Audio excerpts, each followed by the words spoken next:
Hey everybody, Jake's Garage. We're going to try to do another video here. Things are moving along with the Suburban. Got lots of stuff done. Lots of stuff needs to be done. I just ordered some parts. Some of the things I had to order were, I don't know, silly things like trans cooler, shifter linkage. I have the stock linkage set up here. I'll go over that in a separate video. Little odds and ends, pretty much.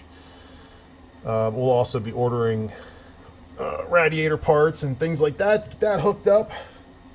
And I'm waiting on some fittings to finish the fuel system. So today I decided I better get the transfer case mounted up. And I had it mocked up, so it's already been on there and it's already been bolted. And I'm glad I decided to mock it up because I learned a very important lesson here.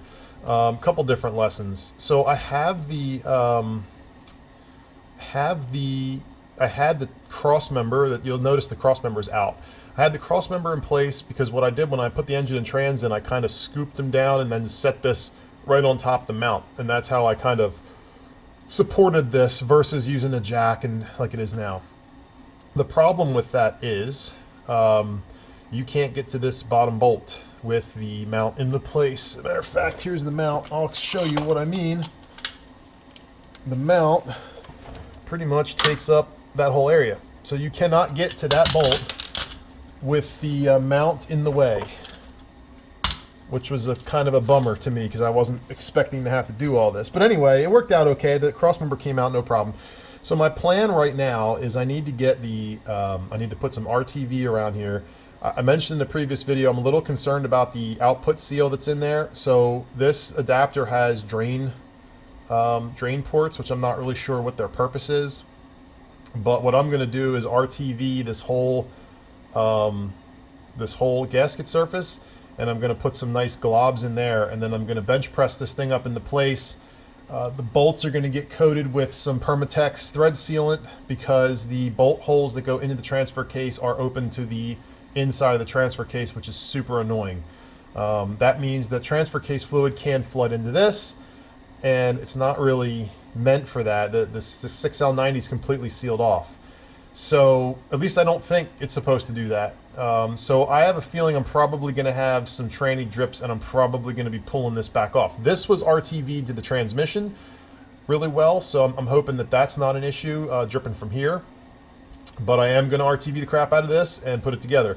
I will grease the splines, even though I really don't need to, but I'll throw a little bit of grease on those splines. And I'm going to get it into place. Now, I don't know how much I'm going to be able to show you guys because I literally have to be right here when I do it. I might move the camera around so you can see something. I don't know what you're going to see. So the idea is we're going to get that bolted up, and I'm going to get the support rod kind of put into place because I need to see what I'm going to do if I'm going to run into exhaust clearance or any problems with that. And then I'm going to hook the rear drive shaft up because I'll be ready to put the rear drive shaft in. At least then I have park, so I don't have to worry about this thing rolling around anymore.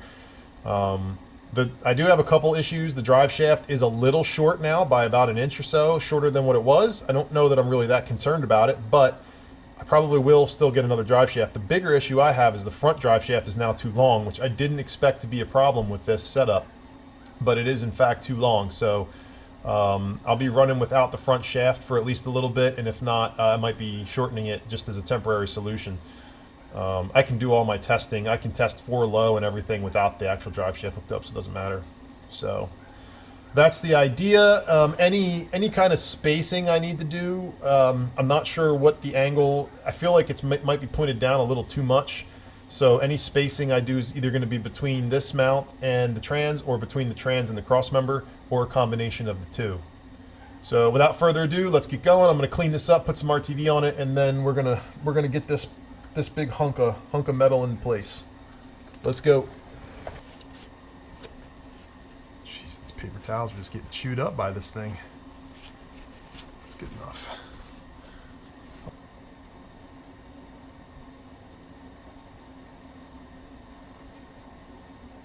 Here's where my glob's going to go. Put a nice glob in there. You know, I should probably, even though I know that the input shaft and output shaft were machined perfectly to each other, I guess this will also reduce any chance of there being any kind of vibration noise or clanking or anything like that. Usually if your tail shaft is clanking, you put some grease in there and that takes care of it. So, okay, good enough. Okay, let's get this up onto my chest. Of course, my creeper is going to go right where those bolts are. I've made some Sharpie marks so that I could more quickly get this into the position that it has to be in. I thought that was a good idea. All right, and we are right about there-ish. So I'm going to take a glove off, grab a bolt, and I'm going to try to get this one started.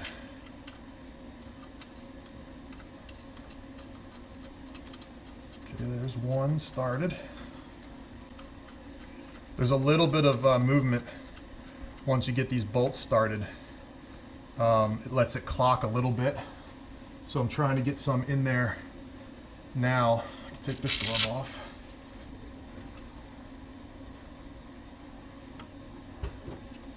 See.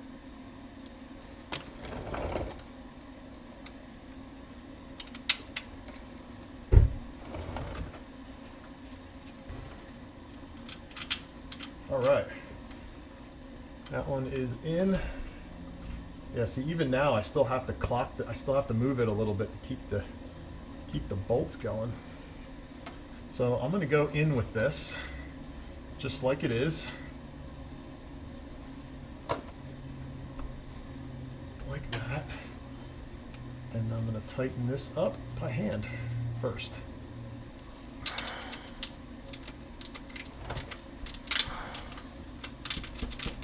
I have no idea what the torque is on these, what it's supposed to be, but since I'm aluminum into aluminum, I'm basically just going to go as tight as I can with this guy and hope it doesn't fall out. Okay, I'm going to have to do a combination of dropping. I think I got to drop this a little bit. Let me see what happens when I very carefully drop this down a tiny bit.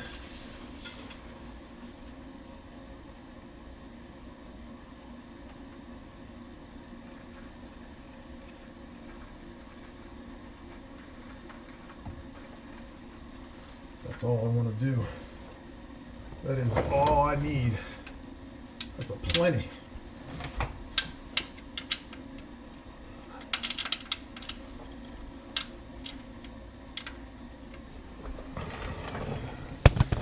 There she is. That wasn't so bad. I'm gonna take a short break, finish tightening these up, and then I'm gonna slap the crossmember back in, and we should be good under here for a while until I get some more parts.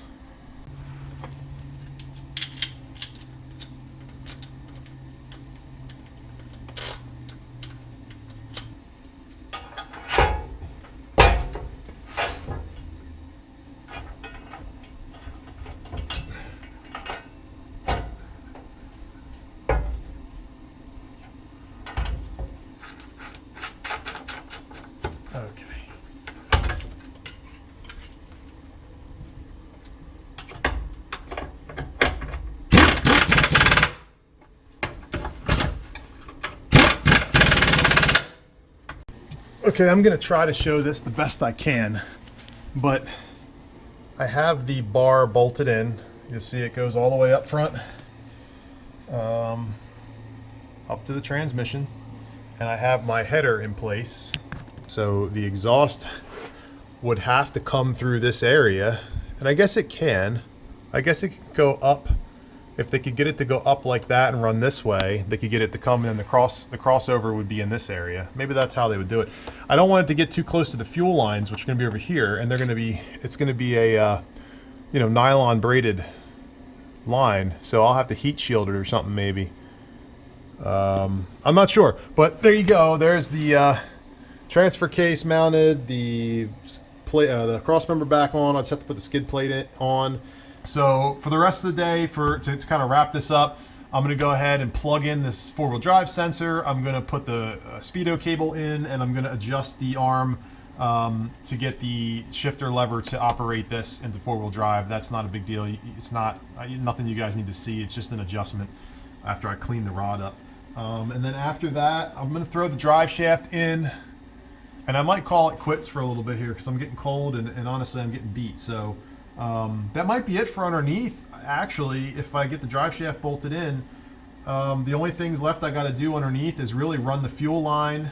I have my trans cooler lines kind of mocked up how they're going to go, and I'll have to throw the AC compressor in up front to mock to see how that's going to interfere. But aside from maybe making some spacer plates to kind of adjust the angle of the dangle here, I think I'm pretty much getting done underneath. I think I decided for the exhaust, just to get it to the exhaust shop, I think what I'm going to do is just get a length of that flexi exhaust tubing, use adapters off the headers, and then use you know, I don't want to kink those, so I'll use band clamps, which I think I have some, and I'll just do band clamps to adapter and then U-bolt exhaust clamps to the flexi pipe, and then I'll get a Advanced Auto sells a 2 1/4 inch Y pipe piece for like 20 bucks.